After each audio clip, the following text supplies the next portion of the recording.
Hello friends, movie with আরজেতে আপনাদের সকলকে স্বাগত। আশা করছি আপনারা সকলে ভালো আছেন। তো এখন আমি কথা বলতে চলেছি এক দিওয়ানি কি দিওয়ানিয়া ট্রেলার নিয়ে। এই ট্রেলারটি কিছুক্ষণ আগেই ড্রপ করা হয়েছে। তো ট্রেলারটি এরই মধ্যে অনেকেই দেখেছেন আশা করছি। তো ট্রেলারটি আমার কেমন লাগলো সেটা আমি শেয়ার করব আপনাদের সাথে অবশ্যই। বাট তার আগে আমি আপনাদের কাছে বলবো যে ভিডিওটি সম্পূর্ণ দেখে যাবেন। তো এই ট্রেলারটা দেখার পর সত্যি কথা বলতে আমার মনে হয়েছে যে টিজারটাকেই একটু মডিফাইড করে ট্রেলার রূপে দিয়েছে এবং এখানে কিছু সং অ্যাড করেছে, যার কারণে ট্রেলারটা আরেকটু বেশি লাগছে। বাট এখানে কোনো স্টোরি রিভিল করার চেষ্টা হয়নি। যেটুকু দেখে সামান্য বোঝা গেল যে ট্রেলারটা ওই টিজারের মতনই অ্যাভারেজ লাগছে।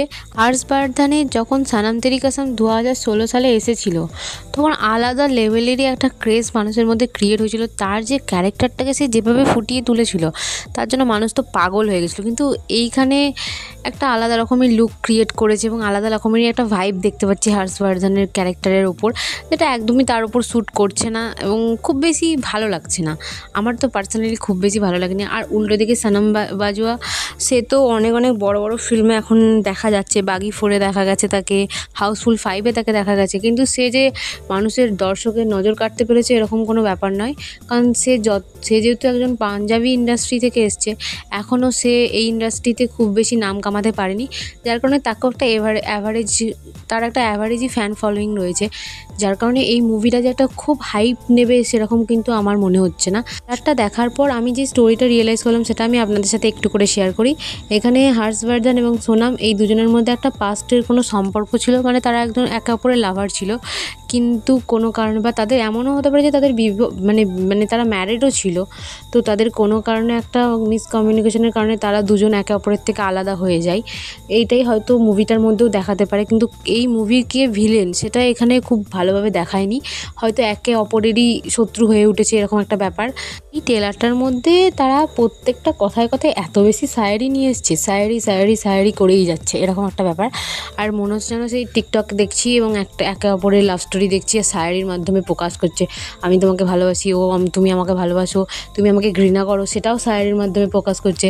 সবথেকে বড় ব্যাপার হলো যে এখানে একটা আলাদা রকমের ট্র্যাক সৃষ্টি করেছে নেহা কাক্কারের দিল গলতি কার ব্যাঠা হ্যায়, এই সংটা এখানে দেখানো হয়েছে। আমার তো এটাই বেশি অবাক লাগছে যে এই সংটা কোথা থেকে ভাই তুলে নিয়ে এলো এখানে। অন্য সং তো ক্রিয়েট করতেই পারতো। কিন্তু পার্সোনালি এই ট্রেলারের যে মানে এই মুভির যে টাইটেল ট্র্যাক, যে এক দিওয়ানি কি দিওয়ানিয়া, যে টাইটেল ট্র্যাকের যে সংটা, সেটা আমার সত্যি খুব ভালো লেগেছে। এই সংটার মধ্যে একটা সুন্দর ভাইব রয়েছে, সুন্দর ব্যাকগ্রাউন্ড স্কোর রয়েছে, জিনিসগুলো পার্সোনালি আমার খুব ভালো লেগেছে। তো এই ট্রেলারটা দেখার পর আমার খুব বেশি ভালো লাগেনি, কারণ হর্ষবর্ধনের কাছ থেকে আমরা এরকম লাভ স্টোরি তো আশা করি না। কারণ তার যে লাভ স্টোরি আমরা সনম তেরি কসমে দেখেছিলাম সেটা জাস্ট অসাধারণ ছিল। হর্ষবর্ধনের কাছে আমরা সেরকমই কিছু এক্সপেক্ট করি পার্সোনালি, কারণ তার ওরকম একটা মুভি দেখার পর তার কাছে এরকম লাভ স্টোরি তো আমরা আশাই করি না। তো পার্সোনালি আমার এই ট্রেলারটা খুব বেশি ভালো লাগেনি, অ্যাভারেজ লেগেছে। আপনাদের কি ওপিনিয়ন সেটা অবশ্যই আমার সাথে শেয়ার করবেন কমেন্ট বক্সে। আশা করছি আমার ভিডিওটি আপনাদের ভালো লেগেছে। ভিডিওটি যদি ভালো লেগে থাকে লাইক, কমেন্ট, শেয়ার এবং আমার চ্যানেলটিকে সাবস্ক্রাইব করে দেবেন। Thank you so much for watching this video.